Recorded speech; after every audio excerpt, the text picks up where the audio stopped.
Good morning guys! Ayan, tayo ay pupunta tayo sa ating garden. Mag-harvest tayo ng ating sawata. Hoch Tutu baby, say hi! Good morning to the people!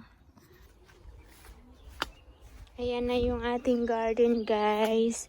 Buksan natin yung ating kanyang bintana. Ayan. At mag-harvest tayo ng sawata.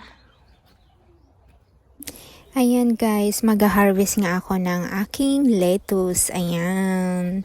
Kasi gagawa ko ng salad. Mamaya lunch namin gagawa ko ng salad. So, ngayon kasi maaga pa, kukuha na ako para mas magandang mag-harvest ng umaga. Ayan. Nakakatuwa talaga guys at may naitatanim tayo tapos may aanihin tayo, 'di ba? Ayan tignan niyo, green na green. Natutuwa talaga ako sa mga tanim ko, guys. Super, ayan. Tapos bibigyan ko rin yung mga kapitbahay na relatives ni Mamusha, ayan. Pwede rin nilang isalad yan. Tapos yung mga pigeons ni Jowa, binibigay ko yung mga maliliit na parang hindi na makalaki, ayan. Yan, yung maliliit na mga ibibigay ko na yan sa mga pigeons kasi gusto nila yan guys.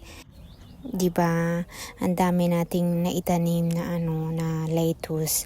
Masarap din ito guys na anuhan mo ng mainit na tubig ng kunti lang tapos isawsaw mo siya sa lemon at saka sa soy sauce. Yan, masarap siya guys kasi minsan ganyan yung aking ginagawa. Pagka ayaw kong kumain yung fresh. Pero masarap ito isalad, lagyan ng mga kamatis, tapos yung iba-ibang gulay yan. Tapos lagyan mo lang siya ng yung sauce niya lang is yung tomato balsamic vinegar, ayan. Tapos yung lemon yan, masarap na yan guys. Ayan, thank you for watching sa aking mini vlog guys. Happy Monday sa inyong lahat at mag-ingat po tayo. Ayan, at si Inday ay mag-harvest muna ng kanyang lettuce. Ayan yung sinasabi ko sa inyo guys, yung maliit na yan ang kinakain ng mga pigeons. Yan, ibigay na lang natin sa kanila yan, mga maliliit na yan. Kasi hindi na rin siya makalaki guys. Kasi yung mga lettuce ko ay malalaki na. So, yan ay maiipit na sila.